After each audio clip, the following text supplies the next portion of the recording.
Following is a post on the Hive Blockchain from user They Call Me Dan, a super insightful guy. This talk will be about Layer 1 only for Web3 applications to be built on top. Blockchain solves an important requirement for decentralization, which is the ability to incentivize miners or infrastructure providers to secure the network in a trustless and anonymous way. Someone somewhere needs to store your data on a server, and that server and operational cost to keep infrastructure up and running isn't free. Without a way to properly incentivize open and collaborative distribution of networks and infrastructure, it becomes centralized. The only ones who'd be willing to store your data for free would be because they would find a way to profit from your data. And if very few stores your data, you trust and rely on them not to censor or even delete your account. While people can use self-host, and we encourage as many people as possible to do so using the 3Speak desktop app, we also realized in practice that many cannot self-host. In some places, self-hosting can become a liability, especially if you're hosting controversial content in your country. Aside from the fact that relying only on self-hosting means you, as in your hardware, internet, and surroundings, become a single point of failure.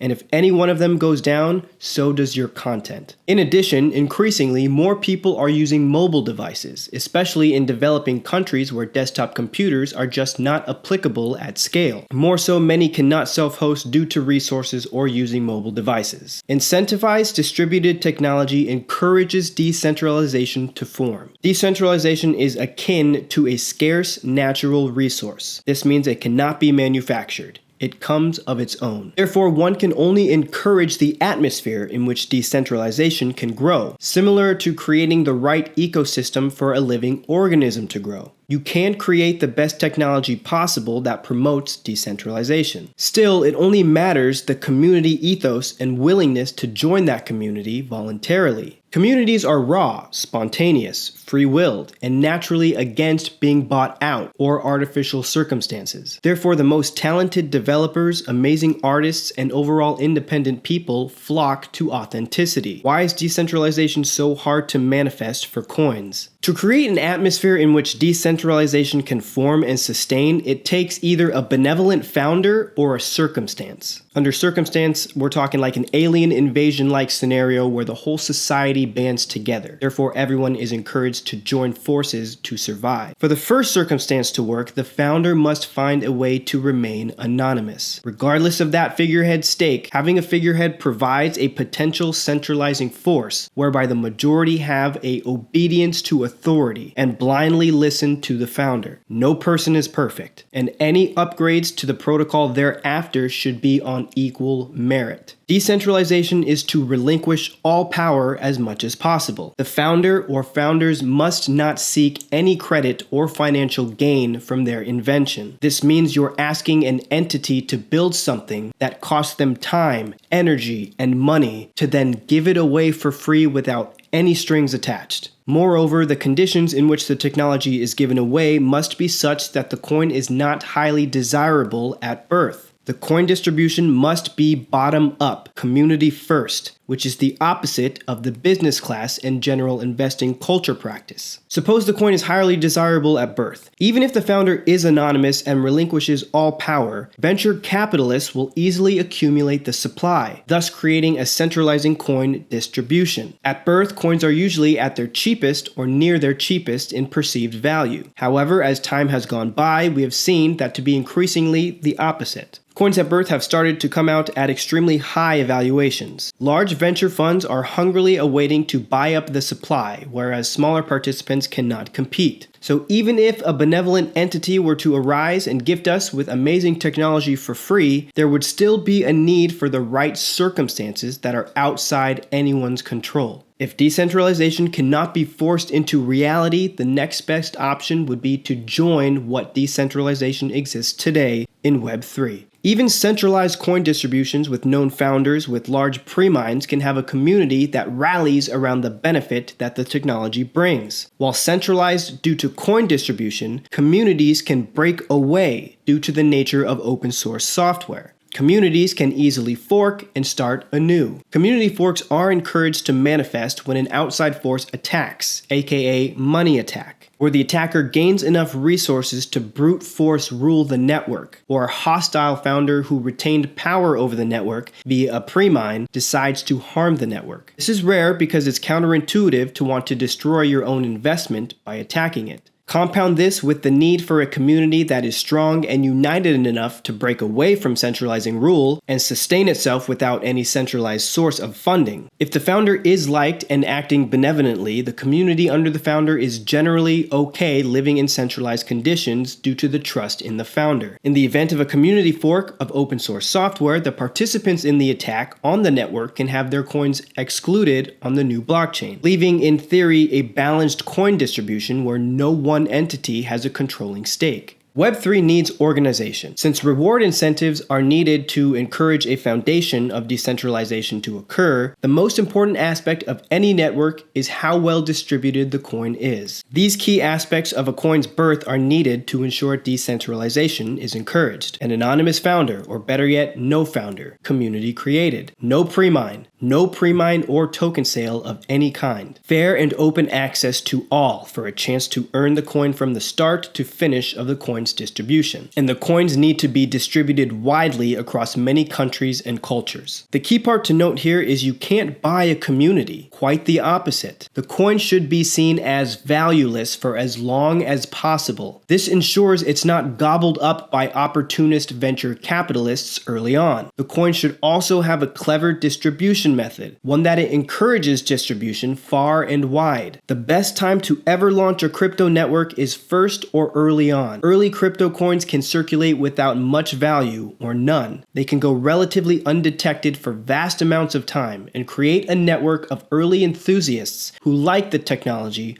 over it being seen as some investment. Bitcoin. Going undetected also allows the benefits of a strong community to form. Any bugs can be fixed and the governance mechanisms can mature without strong attacks from opposing forces. Unfortunately, we have reached a time where even if one were to launch a coin in a stealth way, if it were a great project, it would quickly be discovered. Venture capitalists would suck up the supply, or it would easily be squashed by red tape regulations. The idea for a strong network effect is to have a way to get the coin in as many hands as possible, and those hands can't be there solely as an easy way to make money. I believe the network effects that will carry Web3 have already been formed. I don't believe a new coin will come around and generate a better community than what is already here today. And the communities already here are deeply embedded into the foundations they have helped shape over the years. Web3 is still a tiny tree, which will grow over time as we nurture it. Planting more trees does not make any one tree grow quicker. It takes patience. Best way to get a network effect is to join one that already exists today and help grow it. Scalability. This includes performance and decentralization, therefore requires a nice balance between the two. The same principles of proof of work versus proof of stake based networks apply, as in money attacks are feasible on both. In proof of work networks, the more hardware and energy you use on the network, the more control over the network you gain. The only difference in proof of work versus proof of stake based systems